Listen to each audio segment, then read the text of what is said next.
আসসালামু আলাইকুম রহমতুল্লাহি ওবারাকাতুহ। আল্লাহ তাআলার দরবারে শুকরগুজার হচ্ছি, শুকরিয়া আদায় করছি যে আল্লাহ পাক রব্বুল আলামিন আমাদেরকে পবিত্র কোরআনুল কারীমের ধারাবাহিক তাফসীর শোনার এই ক্লাসে যুক্ত হওয়ার তৌফিক দান করেছেন। এজন্য সেই মহান মনিবের দরবারে কালিমাতুশ শুকর আদায় করছি। আমরা পড়ছি আলহামদুলিল্লাহ।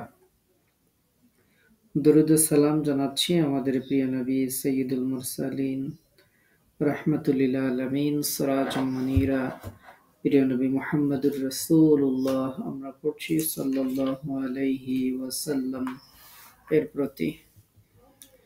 আল্লাহ তাআলার দরবারে প্রার্থনা করছি আমরা যা কিছু শুনি সে অনুযায়ী আমল করে আমরা যেন দুনিয়ার জীবনে একজন ভালো মানুষ, মুত্তাকি, মুমিন, মুসলিম হিসেবে জীবন যাপন করতে পারি এবং পরকালীন জীবনে আল্লাহ পাক রব্বুল আলামিন আমাদের এই তাফসীর শোনাকে আমাদের মুক্তি ও নাজাতের ওসিলা হিসেবে কবুল করে নিন। সে কামনায় আমরা আমাদের আজকের তাফসীরের ক্লাস শুরু করছি ইনশাআল্লাহ। আজকে আমরা তাফসীর শুনব পবিত্র কোরআনুল কারীমের ২৯তম পারা এর প্রথম সূরা, সূরা আল মুলক, যেটা পবিত্র কোরআনুল কারীমের ৬৭ নম্বর সূরা। সূরা আল মুলক, এই সূরাতে ৩০টি আয়াত আছে এবং এই সূরাতে ২টি রুকু আছে। এই সূরাটি মাক্কি সূরার মধ্যে অন্তর্ভুক্ত। আমরা সূরা আল মুলক এর তাফসীর শুরু করব। আমরা আয়াতগুলোতে যাওয়ার আগে আমরা এই সূরার একটু ফজিলত জেনে নেই।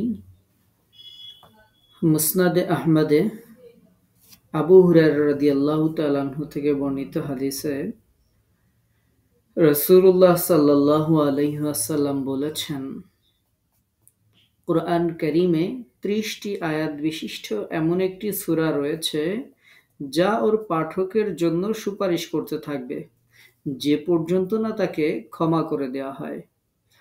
আর ওটা হলো তাবারাকাল্লাযী বিয়াদিহিল মুলক।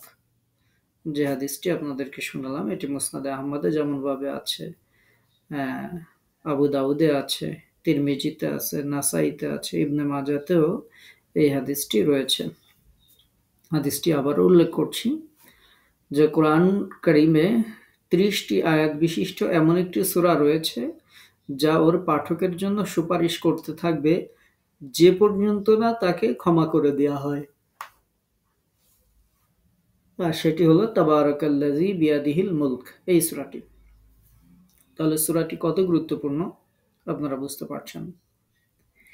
ইমাম তিবরানী রাহিমাহুল্লাহ এবং হাফিজ জিয়া মুকাদ্দাসী রাহিমাহুল্লাহ আনাস রাদিয়াল্লাহু তাআলা আনহু থেকে বর্ণনা করেছেন, রাসূলুল্লাহ সাল্লাল্লাহু আলাইহি ওয়াসাল্লাম বলেছেন, কুরআন কারীমে এমন একটি সূরা রয়েছে যা তার পাঠকের পক্ষ হতে আল্লাহ তাআলার সাথে ঝগড়া ও তর্ক বিতর্ক করে তাকে জান্নাতে প্রবেশ করিয়েছে।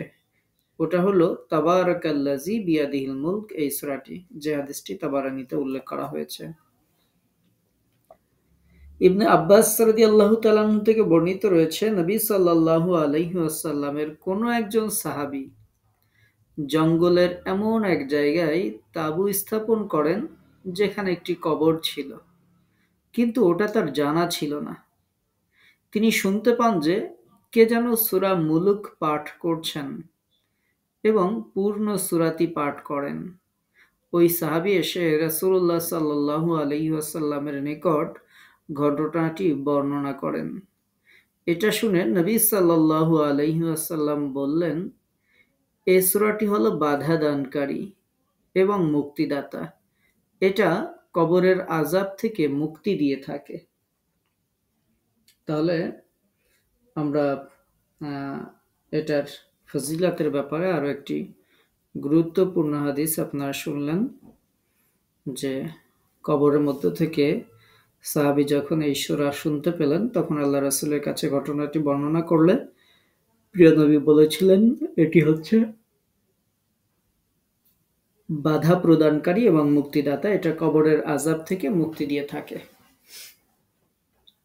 আমরা এটির আরো ফজিলত জানবো ইনশাআল্লাহ।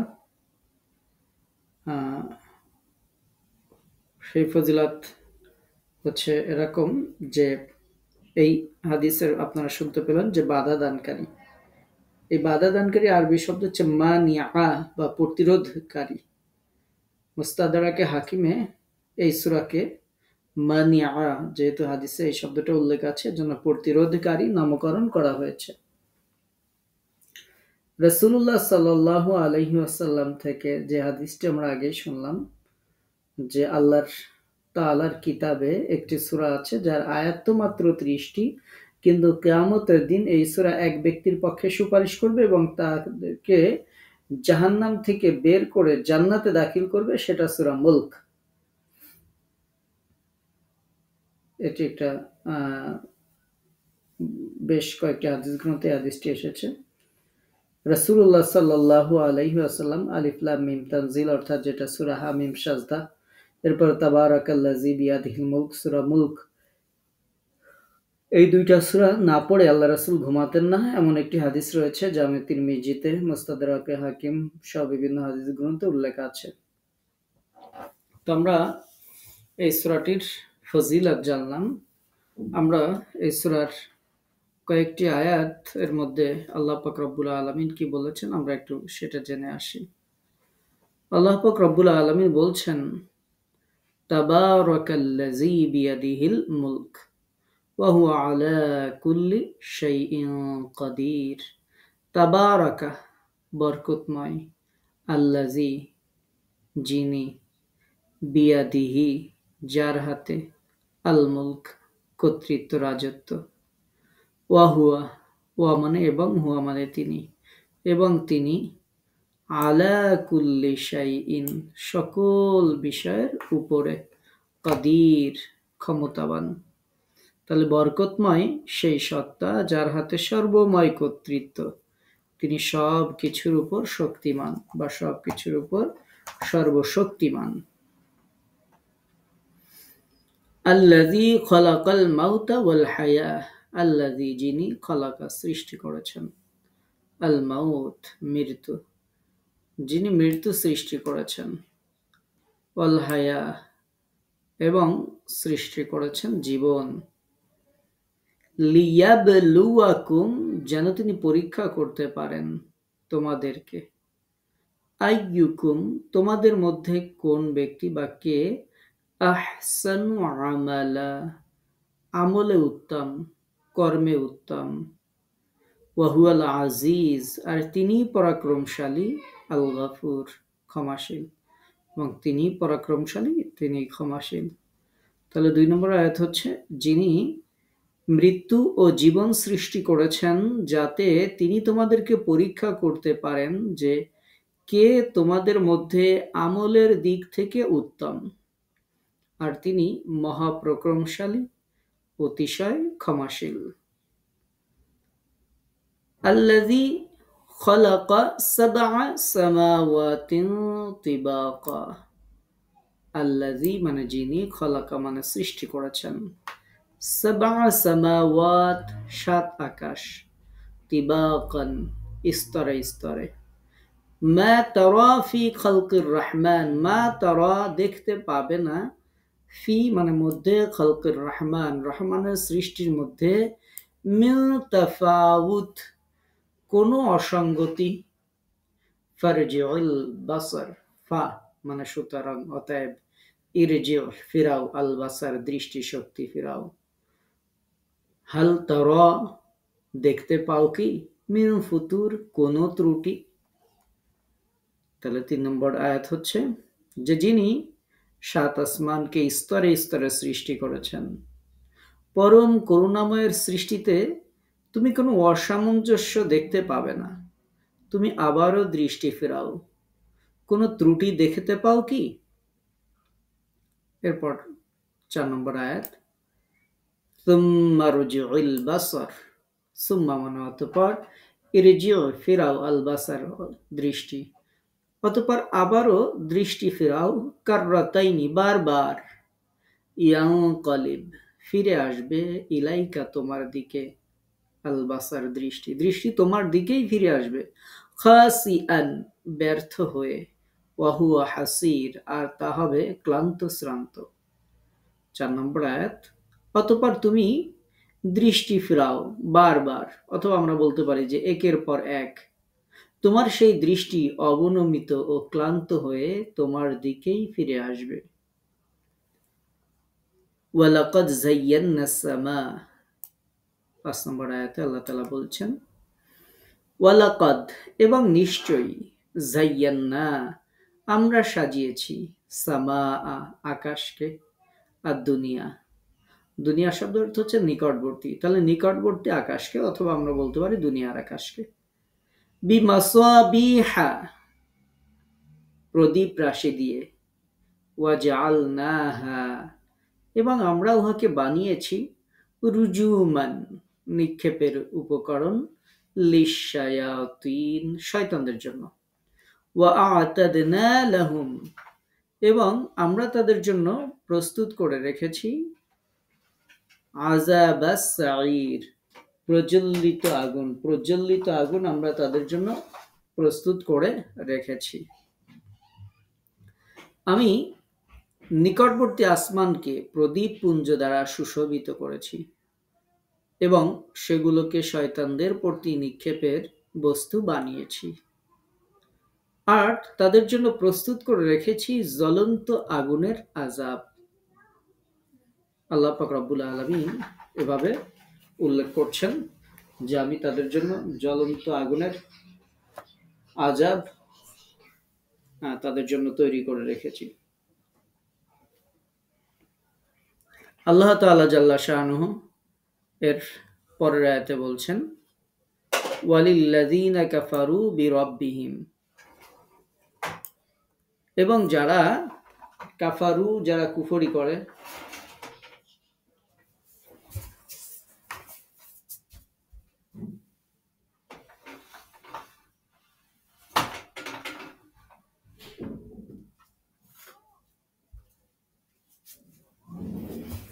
ওয়ালিল্লাযীনা কাফারু এবং তাদের জন্য, লিল্লাযীনা যারা কাফারু মানে কুফরি করে, বিরাব্বিহিম তাদের রবের,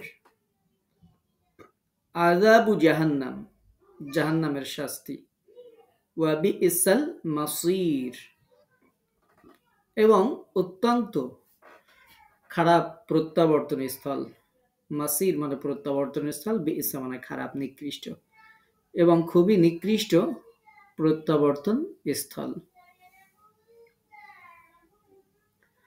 ইযা উলকু, ইযা মানে যখন, উলকু নিক্ষেপ করা হবে, ফিহা তার মধ্যে, সামিউ তারা শুনবে, লাহা তার জন্য, শাহীকান মানে বিকট শব্দ, ওয়াহিয়া তাফুর এবং তা হবে উদ্বেলিত মানে ফুটে উঠছে এরকম, তা হবে উদ্বেলিত।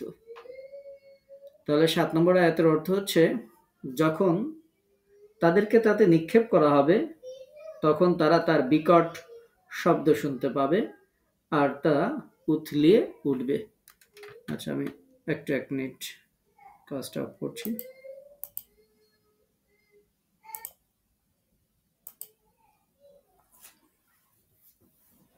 আমরা ওয়াহিয়া তাফুর পর্যন্ত পড়েছিলাম যে এবং তা উদ্বেলিত হবে বা ফুটে উঠবে এরকম। তাকাদু তামাইয়াজু মিনাল গাইজ, তাকাদু তামাইয়াজ আর এটি ফেটে পড়ার উপক্রম হবে, মিনাল গাইজ ক্রোধে, রাগে, গোস্বায় এটা ফেটে পড়ার উপক্রম হবে।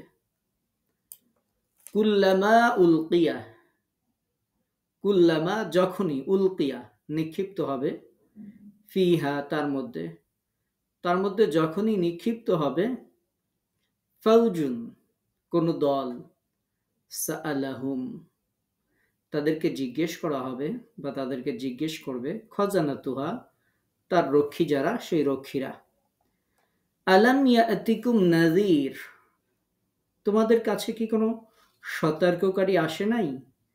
আলাম ইয়াতিকুম, তোমাদের কাছে আসে নাই কি? নাযীর, কোনো সতর্ককারী কি তোমাদের কাছে আসে নাই? ক্বালু, তারা বলবে বালা। আচ্ছা, তাহলে ৮ নম্বর আয়াতের অর্থ হচ্ছে, ক্রোধে তা ছিন্ন ভিন্ন হয়ে যাওয়ার উপক্রম হবে।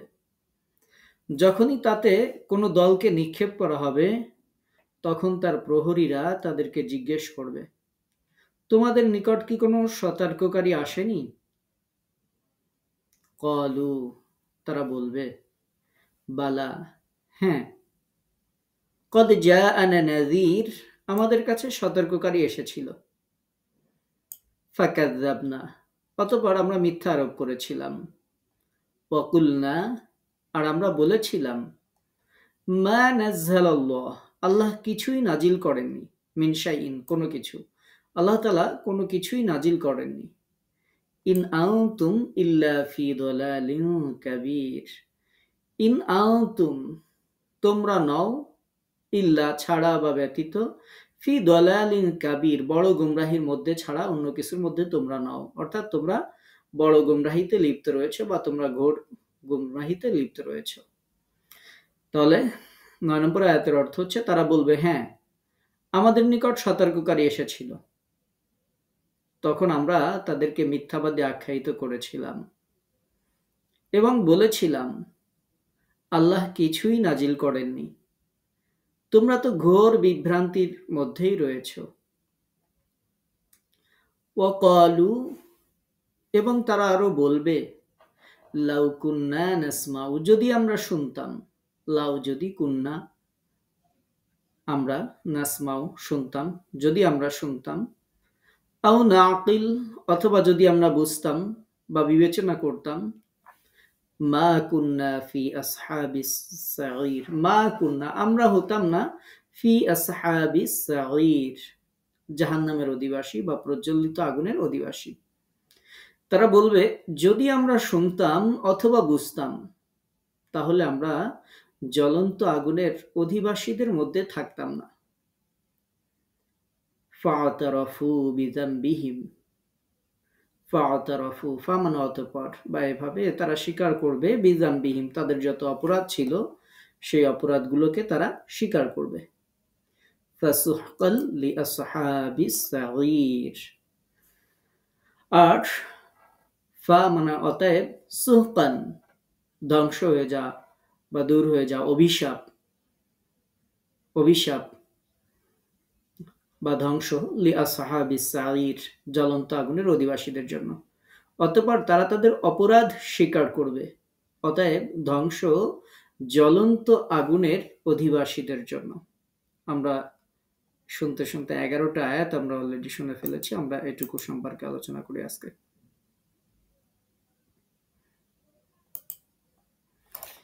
আমরা সূরা মুলকের ফজিলত আপনারা শুনেছেন, যেটি সূরা মা, এটা মানিয়া বা প্রতিরোধকারী বলা হয়, যেহেতু আমরা এই সূরাটার উপর আমল করি, সূরাটা আমরা পড়ে থাকি, তো এই জন্য আমাদের এর তাফসিরটা সম্পর্কে আমাদের ভালোভাবে জানা দরকার, যে আমরা কি পড়ছি, আল্লাহর কাছে সাথে আমরা কি কথোপকথন হচ্ছে, কি বলছি, যেটির ওসিলায় আল্লাহ পাক রব্বুল আলামিন আমাদেরকে ইনশাআল্লাহ ক্ষমা করবেন, যেটি আমাদের কবরের আযাবের ফেরেশতাদেরকে প্রতিহত করবে, যেটা আমাদের মুক্তি ও নাজাতের ওসিলা হবে।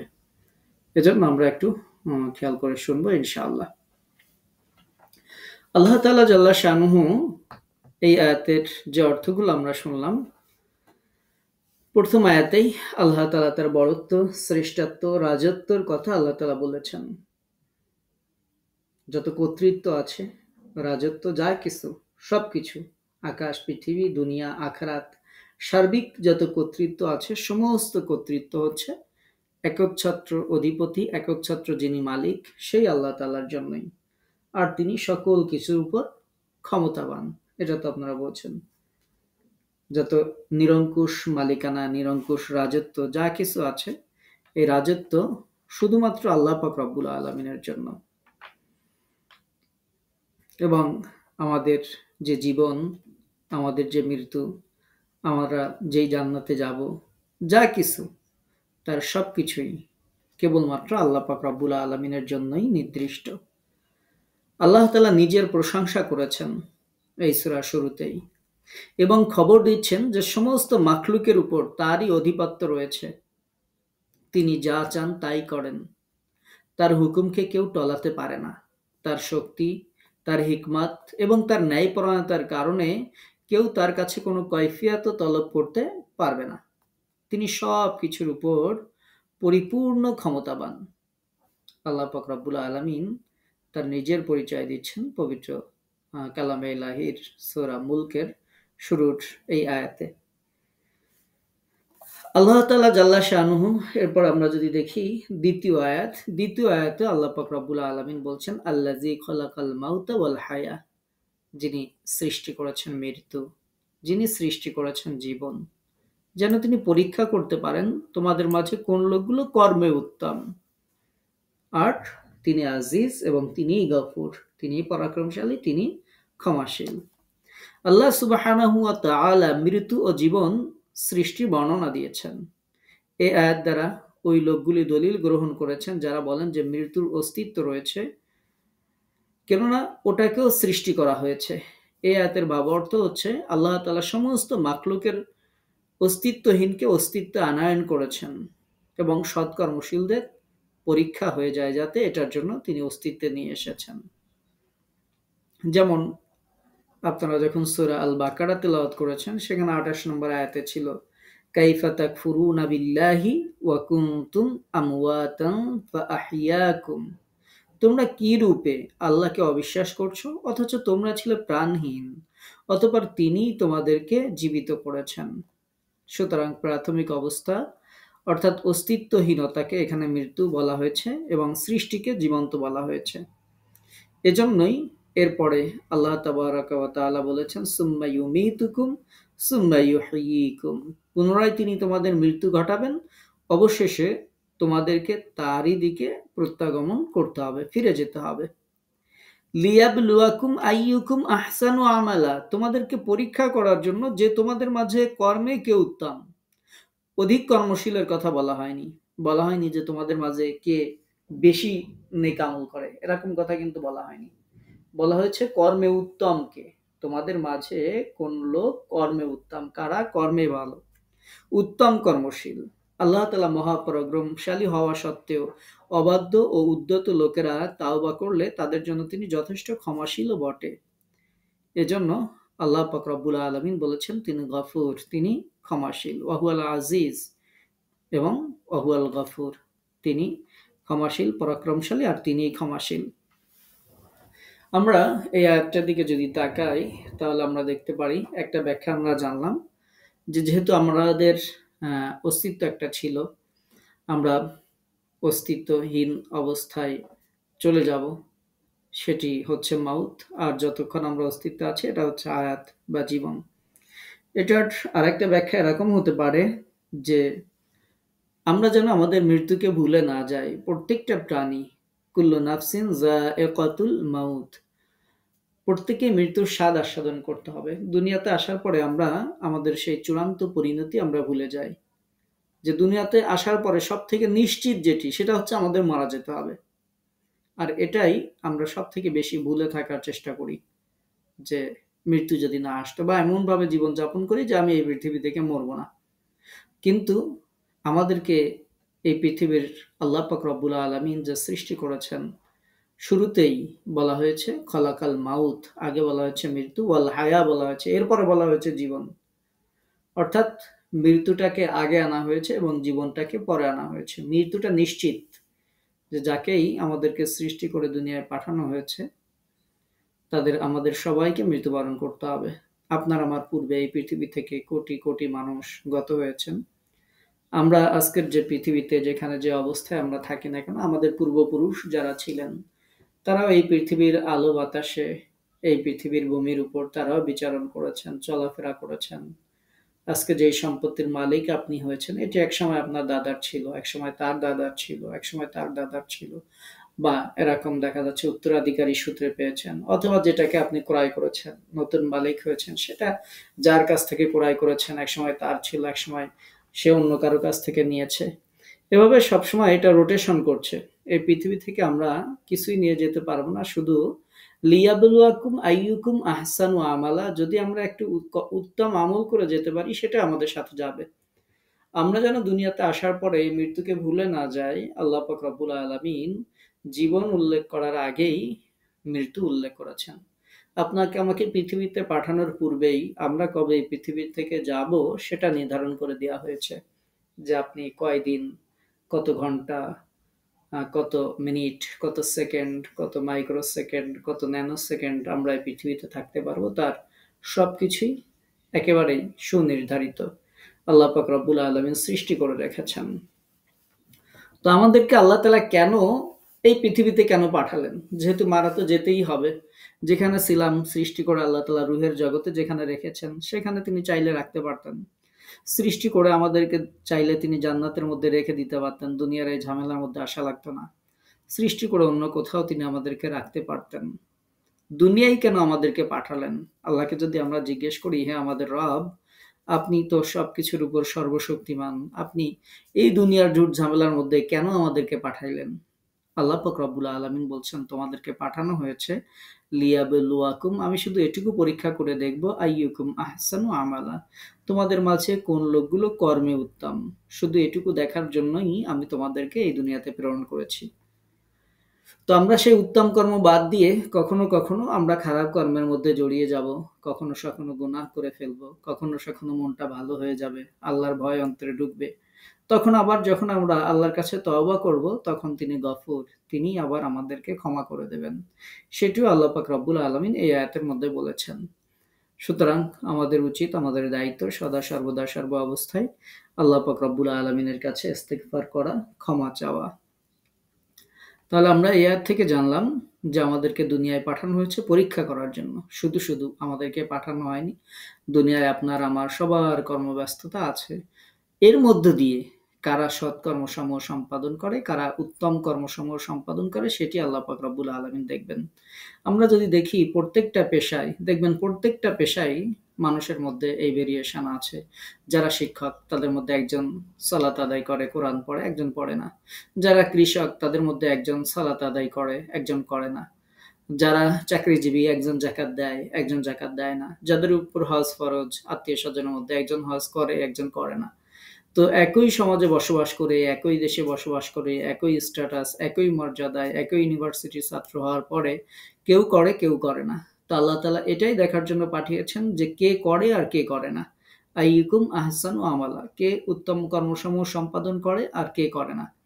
দুনিয়ায় এমনটা হবে না যে সালাত আদায় করে আর যে করে না, দুইজন একই র্যাঙ্কে, একই পদে, একই জায়গায় চাকরি করে, দুইজনের বেতনের কখনো ভেরিয়েশন হবে না, যে এ নামাজ পড়ছে এজন্য এর বেতনটা কম হবে অথবা বেশি হবে, অথবা নামাজ পড়ে নাই ওর বেতনটা কম হবে অথবা বেশি হবে, এমন হবে না। দুইজন কৃষক ফসল উৎপাদনের জন্য তাদের প্রচেষ্টা যদি ঠিকঠাক থাকে, তো দেখা যাবে যে নামাজ না পড়ে সারাদিন যে এই জমিতে কাজ করেছে তারও যেমন ফসল হবে, আবার যে এটার মধ্যে দিয়ে সালাত আদায় করেছে তারও ফসল একই রকম হবে। যে সংসার সামলানোর মধ্যে দিয়ে কোরআন পড়েছে, সালাত আদায় করেছে, তারও সংসার চলে যাবে। যে কর্মব্যস্ততায় কোনো কিছু করতে সময় পায়নি তারও জীবনের দিনগুলো একে একে শেষ হয়ে যাবে, চলে যাবে। দুইজনের কেউ পৃথিবীতে থাকতে পারবে না, দুইজনের জীবন পদ্ধতি একই রকম ভাবে চলে যাবে। তো এর মধ্যে দিয়ে একজন বেনিফিশিয়ারি হচ্ছে যে সে পরকালে আল্লাহর দরবার থেকে নাজাত পেয়ে যাবে, আর যে এই কর্মব্যস্ততার মধ্যে দিন থেকে দূরে ছিল সে ধরা খেয়ে যাবে, সে জাহান্নামে চলে যাবে, যেটি এর পরের বর্ণনাগুলোর মধ্যে আছে। তো তাহলে আল্লাহ পাক রব্বুল আলামিন আমাদের মৃত্যুর কথা এই আয়াতে স্মরণ করিয়ে দিলেন এবং বললেন যে দুনিয়ায় তোমাদেরকে পাঠিয়েছি, তার মানে এই না দুনিয়ায় তোমরা থাকতে পারবে, দুনিয়া থেকে তোমাদেরকে ট্রান্সফার হইতে হবে, মৃত্যু তোমাদের আসবে। আমি শুধু এটুকু দেখব কে তোমাদের মাঝে উত্তম কর্মসমূহ সম্পাদন করে। এরপর আল্লাহ পাক রব্বুল আলামিন তার সৃষ্টির বর্ণনা দিচ্ছেন, আল্লাযী খালাকা সাবআ সামাওয়াতিন তিবাকা, তিবাকা। আল্লাহ পাক রব্বুল আলামিন বলছেন যে যিনি সৃষ্টি করেছেন স্তরে স্তরে সাত আসমান। এই সাত আসমান আল্লাহ পাক রব্বুল আলামিন সৃষ্টি করেছেন। এরপর তিনি বলছেন, মা তারা ফি খালকির রহমানি মিন তাফাউত, যে রহমানের সৃষ্টিতে তুমি কোনো খুঁত দেখতে পাবে না, কোনো ত্রুটি দেখতে পাবে না। ফারজিউল বাসার, আবারও দৃষ্টি ফিরাও। হাল তারা মিন ফুতুর, কোনো ত্রুটি দেখতে পাও কি? আল্লাহ পাক রব্বুল আলামিন এভাবে বলছেন যে কোনো ত্রুটি তুমি দেখতে পাও কি? আল্লাহ জাল্লা শানহু যেমনটি বলছেন এখানে ফুতুর, ফুতুর শব্দের বিভিন্ন অর্থ রয়েছে। ফুতুর শব্দের অর্থ হচ্ছে ফাটল, ফুতুর শব্দের অর্থ হচ্ছে ছিদ্র, ফুতুর শব্দের অর্থ হচ্ছে ছেঁড়া, ফুতুর শব্দের অর্থ হচ্ছে ভাঙা চোরা, এরকম বিভিন্ন অর্থ রয়েছে। তা আমরা যদি সবগুলো অর্থই ধরি তাহলে আল্লাহ পাক রব্বুল আলামিন বলছেন যে সাত আসমানকে আমি সৃষ্টি করলাম, আসমানের দিকে একটু তাকাও, দেখো তো এই আসমানের মধ্যে কোথাও কোনো ফাটল আছে কিনা, কোথাও কোনো ছিদ্র আছে কিনা, কোথাও ছিঁড়া আছে কিনা, কোথাও ভাঙাচোরা আছে কিনা, একটু তাকাও, কোনো ত্রুটি কোনো অসঙ্গতি দেখতে পাও কিনা। আমরা যদি তাকাই তাহলে দেখতে পাবো এই অসীম আকাশ, বিশাল আকাশ, যাতে কোনো খুঁটি নেই, সব খুঁটি ছাড়া, কোনো ধরনের ইয়ে ছাড়া আল্লাহ পাক রব্বুল আলামিন এই আসমানকে আমাদের মাথার উপর আল্লাহ তাআলা জাল্লা শানহু রেখেছেন।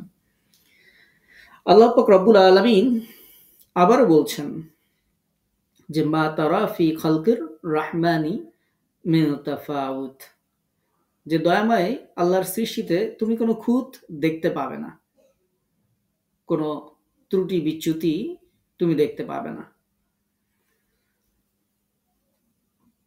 বরং তুমি দেখতে পাবে যে ওটা সমান রয়েছে, না তাতে আছে কোনো হেরফের, না আছে কোনো গরমিল। আবার তুমি আকাশের দিকে তাকিয়ে দেখো কোন ত্রুটি দেখতে পাও কি? ইবনে আব্বাস রাদিয়াল্লাহু তাআলা আনহু, মুজাহিদ রাহমাহুল্লাহ, ইমাম যাহাক রাহমাহুল্লাহ সহ বিভিন্ন মুফাসসিরিনে কেরামগণ তারা এই আয়াতের অর্থ করেছেন যে তুমি তাকিয়ে দেখো যে আসমানে কোনো ফাটল ধরা তুমি দেখতে পাও কিনা।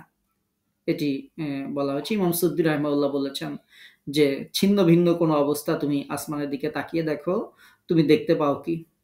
ইমাম কাতাদা রহিমাহুল্লাহ বলছেন যে এর অর্থ হচ্ছে, হে আদম সন্তান, তুমি কি এতে কোনো অপূর্ণতা দেখতে পাচ্ছ? এই যে হাল তারা মিন ফুতুর, কোনো ত্রুটি তুমি দেখতে পাও কি, কোনো অপূর্ণতা তুমি দেখতে পাচ্ছ? এরকম ভাবে ইমাম কাতাদা রহিমাহুল্লাহ অর্থ করেছেন। তারপরে হে আদম সন্তান, অত্যন্ত গভীর দৃষ্টিতে দেখো তো কোথাও কোনো ফাটা ফুটা বা ছিদ্র পরিলক্ষিত হয় কিনা। এরপরেও যদি সন্দেহ হয় তাহলে বারবার দৃষ্টি ফেরাও, যেটা পরের আয়াতে বলা হয়েছে যে এরপরেও যদি তোমাদের কোনো সন্দেহ থাকে সুম্মা রজিউল বাসার, অতঃপর আবারও দৃষ্টি ফেরাও, কাররাতাইনি মানে হচ্ছে একের পর এক, বারবার তুমি তোমার দৃষ্টি ফেরাও। ইয়ানকালিবু ইলাইকাল বাসারু খাসিআন ওয়া হুয়া হাসির, সেই দৃষ্টি তোমার ব্যর্থ এবং ক্লান্ত হয়ে তোমার দিকেই ফিরে আসবে। অর্থাৎ বারবার দৃষ্টি ফিরালেও তুমি আকাশে কোনো ত্রুটি দেখতে পাবে না, তোমার দৃষ্টি ব্যর্থ মনোরথ হয়ে ফিরে আসবে। ইবনে আব্বাস রাহিমাহুল্লাহ বলছেন খাসিআন শব্দের অর্থ হচ্ছে অবমাননা। কাতাদা রাহিমাহুল্লাহ বলছেন যে এর অর্থ হচ্ছে তুচ্ছ তাচ্ছিল্য করা। আর কেউ ইবনে আব্বাস রাদিয়াল্লাহু তাআলা আনহু বলছেন ওয়া হুয়া হাসির মানে নিঃশেষিত অবস্থায় তোমার দৃষ্টি ফিরে আসবে, নিঃশেষ হওয়া বোঝানো হয়েছে। এছাড়াও এটির আরো তাফসির রয়েছে যেখানে উল্লেখ করা হয়েছে যে দীর্ঘ দুর্বলতার কারণে অবসাদগ্রস্ত হয়ে তোমার দৃষ্টি ফিরে আসবে। সুতরাং এতে আমরা বলতে পারি হচ্ছে যে তুমি যতই এটার প্রতি লক্ষ্য করো না কেন তোমার দৃষ্টি আপনা আপনি নিজের দিকেই ফিরে আসবে। অপূর্ণতা বা দোষ ত্রুটির অস্বীকৃতি জানিয়ে এর পূর্ণতা সাব্যস্ত করতে গিয়ে আল্লাহ সুবহানাহু ওয়া তাআলা এরপরে বলছেন যে ওয়ালাকাদ যায়্যান্না সামাআদ দুনিয়া, আমি দুনিয়ার আসমানকে সাজিয়ে দিয়েছি। নিকটবর্তী আসমান, দুনিয়া শব্দের অর্থ নিকটবর্তী। তো আমরা যদি এটা ধরি যে আমি নিকটবর্তী আকাশকে সুশোভিত করেছি প্রদীপ মালা দিয়ে। আপনারা বলবেন যে আকাশে তো প্রদীপ মালা কি? প্রদীপ মানে তো আমরা চেরাগ যেটাকে বলি, লাইট, এরকম। এখানে প্রদীপ মাসাবিহ হচ্ছে নক্ষত্রপুঞ্জ, যেগুলোর মধ্যে কিছু কিছু চলাফেরা করে আবার কিছু কিছু স্থির থাকে। এই যে নক্ষত্র মাসাবিহ, প্রদীপমালা, প্রদীপমালা বলতে এই আয়াতে নক্ষত্র রাজিকে বোঝানো হয়েছে, এটাই অধিকাংশ তাফসীরকারগণ উল্লেখ করেছেন। ওই নক্ষত্র রাজির আরো উপকারিতা বর্ণনা করা হয়েছে। আল্লাহ পাক রব্বুল আলামিন বলছেন রুজুমান লিশ-শায়াতিন, এগুলো হচ্ছে নিক্ষেপের উপকরণ শয়তানদের প্রতি। শয়তানদেরকে এই নক্ষত্র রাজি ছুঁড়ে মারা হয় শয়তানদের প্রতি, ওগুলো থেকে অগ্নিশিখা বের হয়ে ওই শয়তানদের উপর নিক্ষিপ্ত হয়। এ নয় যে বরং স্বয়ং তারকায় তাদের উপর ভেঙে পড়ে, বিষয়টি এমন না, বরং সেখান থেকে অগ্নি তাদের প্রতি নিক্ষিপ্ত হয়। এ ব্যাপারে আল্লাহ তাআলাই সবচেয়ে ভালো জানেন যে কিভাবে আল্লাহ পাক রব্বুল আলামিন এটাকে দিয়ে শয়তানদেরকে মারেন।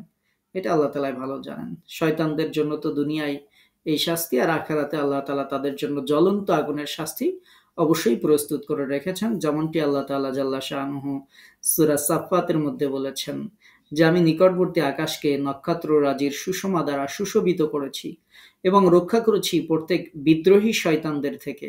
ফলে তারা ঊর্ধ্ব জগতের কোনো কিছুই শ্রবণ করতে পারে না। তাদের প্রতি উল্কা নিক্ষিপ্ত হয় সকল দিক হতে বিতাড়নের জন্য, এবং তাদের জন্য রয়েছে অবিরাম শাস্তি। তবে কেউ হঠাৎ কিছু শুনে ফেললে জ্বলন্ত উল্কাপিণ্ড তার পশ্চাদমন করে। সূরা সাফফাতের মধ্যে এরকম আয়াত রয়েছে। আল্লাহ পাক রব্বুল আলামিন যে আয়াতটি আপনারা শুনছেন, এই আয়াতে তারকারাজির ৩টি উপকারিতার জন্য সৃষ্টি করা হয়েছে সেটি আল্লাহ তাআলা উল্লেখ করেছেন। প্রথমে তিনি বলেছেন যায়্যান্নাস সামা আদ-দুনিয়া, এটাকে দিয়ে আল্লাহ তাআলা আকাশের সৌন্দর্য বৃদ্ধি করেছেন। এরপরে বলেছেন রুজুমাল লিশ-শায়াতিন, এটাকে দিয়ে তিনি শয়তানদেরকে মারেন। আর ৩ নম্বর হচ্ছে ওয়া আ'তাদনা লাহুম আযাবাস সাঈর, পথ সরি এখানে নেই, মনে হয় আরেকটা আয়াতে আছে যে পথ প্রাপ্তির নির্দেশ। যে ব্যক্তি এই ৩টি ছাড়া অন্য কিছু অনুসন্ধান করে সে তার নিজের মতো অনুসরণ করে এবং নিজের বিশুদ্ধ সঠিক অংশকে হারিয়ে ফেলে, আর অধিক জ্ঞান ও বিদ্যা না থাকা সত্ত্বেও নিজেকে বড় জ্ঞানী প্রমাণিত করার কৃত্রিমতা প্রকাশ করে। তো আল্লাহ পাক রব্বুল আলামিন তাহলে আকাশের সৌন্দর্যের জন্য তারকা সৃষ্টি করেছেন শয়তানদের মারার জন্য এবং পথ প্রাপ্তির জন্য, যেটি অন্য আয়াতে উল্লেখ করা হয়েছে যে এগুলোকে মানুষের পথ যেন মানুষেরা দেখতে পারে সেটির জন্য আল্লাহ পাক রব্বুল আলামিন এগুলোকে সৃষ্টি করেছেন।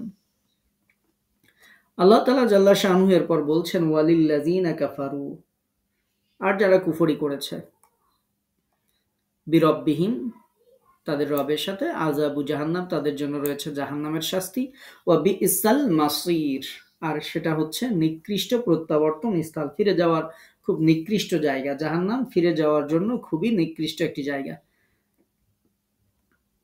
যারা তাদের রবকে অস্বীকার করে তাদের জন্য জাহান্নামের শাস্তি রয়েছে, ওটা মন্দ প্রত্যাবর্তন স্থল। এটা গাধার মতো উচ্চ ও অপছন্দনীয় শব্দকারী ও উত্তেজনাপূর্ণ জাহান্নাম। জাহান্নামের আগুনে তারা জ্বলতে পুড়তে থাকবে। ওয়াহিয়া তাফুর, যেটি এর পরের আয়াতে উল্লেখ করা হয়েছে যে ইযা উলকু ফিহা, যখন তাদেরকে তার মধ্যে নিক্ষেপ করা হবে, সামিউ লাহা শাহীকা, তারা সেখানে শাহীক শুনতে পারবে। শাহীক, এই শাহীক শব্দের মানে হচ্ছে, আমি যে গাধার কথা আপনাদেরকে বললাম যে গাধার ডাকের মতো আওয়াজ বোঝানোর জন্য আরবিতে এই শাহীক শব্দ ব্যবহৃত হয়। তো সুতরাং এটি হচ্ছে খোদ জাহান্নামের একটা শব্দ, যেটা এই গাধার শব্দের মতো আওয়াজ। পবিত্র কুরআনুল কারীমে যেমনটি আল্লাহ তাআলা সূরা ফুরকানের মধ্যে বলেছেন যে জাহান্নামের দিকে যাওয়ার পথে এই সব লোক দূর থেকেই তার ক্রোধ এবং প্রচন্ড উত্তেজনার শব্দ শুনতে পাবে। সূরা ফুরকানের 12 নম্বর আয়াতে আল্লাহ তাআলা বলছেন। আবার এও হতে পারে যে জাহান্নাম থেকে এই শব্দ আসতে থাকবে। ইতিমধ্যেই যেসব লোককে জাহান্নামে নিক্ষেপ করা হয়েছে তারা জোরে জোরে চিৎকার করতে থাকবে। যেমন ভাবে আল্লাহ তাআলা সূরা হুদের 106 নম্বর আয়াতে বলেছেন, জাহান্নামীরা জাহান্নামের মধ্যে হাঁপাতে এবং গোঙাতে থাকবে বা হাঁসফাঁস করতে থাকবে।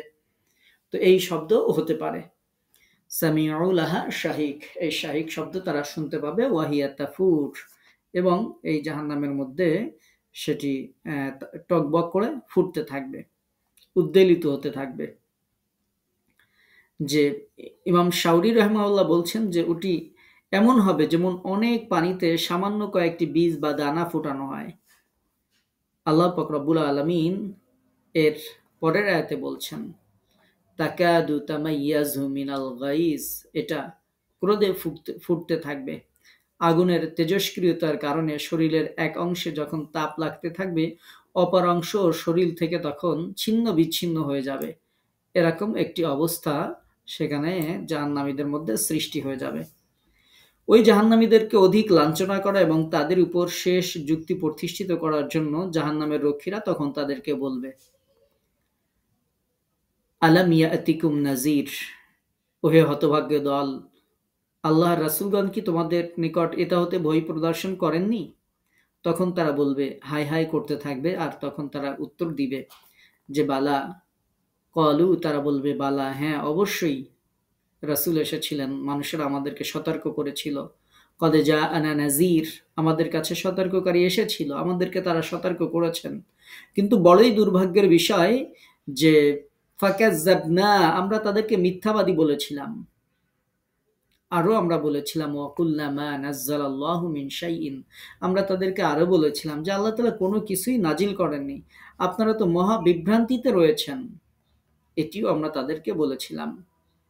এখন আল্লাহর ইনসাফ পরিষ্কারভাবে সাব্যস্ত হয়ে গেছে এবং তার ফরমান পরিপূর্ণভাবে প্রতিফলিত হয়েছে। তিনি যা বলেছিলেন তাই বাস্তবে রূপায়িত হয়েছে। আল্লাহ সুবহানাহু ওয়া তাআলা সূরা বনী ইসরাঈলের মধ্যে 15 নম্বর আয়াতে বলছেন, ওয়ামা কুন্না মুআযযিবিনা হাত্তা নাবআসা রাসূলা, আমি রাসূল না পাঠানো পর্যন্ত কাউকে শাস্তি দেই না। অর্থাৎ কাউকে সতর্ক না করে আমি কাউকে শাস্তি দেই না। কাউকে আল্লাহর এই দ্বীনের ব্যাপারে, জাহান্নামের ব্যাপারে সতর্ক না করে কাউকে আমি শাস্তি দেই না। এটি আল্লাহ তাআলা সূরা বনী ইসরাঈলে বলেছেন। তো তাদেরকে যেহেতু শাস্তি দেওয়া হবে, সেহেতু তাদের কাছ থেকে এই স্বীকারোক্তি আদায় করা হবে যে তোমাদের কাছে কোনো রাসূল গিয়েছিল কিনা, কোনো সতর্ককারী তোমাদের কাছে গিয়েছিল কিনা। তারা বলবে যে হ্যাঁ গিয়েছিল, কিন্তু আমরা তাদের কথা শুনি নাই। আর আফসোস করে তখন তারা বলতে থাকবে, যদি আমরা শুনতাম, যদি আমরা একটু বুদ্ধি বিবেক খাটাইতাম, তাহলে আজকে জাহান্নামে থাকতাম না। আল্লাহ সুবহানাহু ওয়া তাআলা এমন কথা বলেছেন সূরা জুমার এর ৭১ নম্বর আয়াতে, হাত্তা ইযা জাউহা ফুতিহাত আবওয়াবুহা ওয়া ক্বালা লাহুম খাজানাতুহা আলাম ইয়াতিকুম রুসুলুম মিনকুম ইয়াতলুনা আলাইকুম আয়াতি রাব্বিকুম ওয়া ইউনযিরুনাকুম লিকাআ ইয়াউমিকুম হাযা ক্বালু বালা ওয়ালাকিন হাক্কাত কালিমাতুল আযাবি আলাল কাফিরিন। যখন তারা সেখানে জাহান্নামে উপস্থিত হবে, তখন ওর প্রবেশ দ্বারগুলি খুলে দেয়া হবে এবং জাহান্নামের রক্ষীরা তখন তাদেরকে বলবে, তোমাদের নিকট কি তোমাদের মধ্য থেকে কোনো রাসূল আসে নাই যারা তোমাদের নিকট তোমাদের রবের আয়াত আবৃত্তি করত, এই দিনের সাক্ষ্য সম্বন্ধে সতর্ক করত? তারা বলবে অবশ্যই এসেছিল। বস্তুত কাফেরদের প্রতি শাস্তির বাণী বাস্তবায়িত হয়েছে।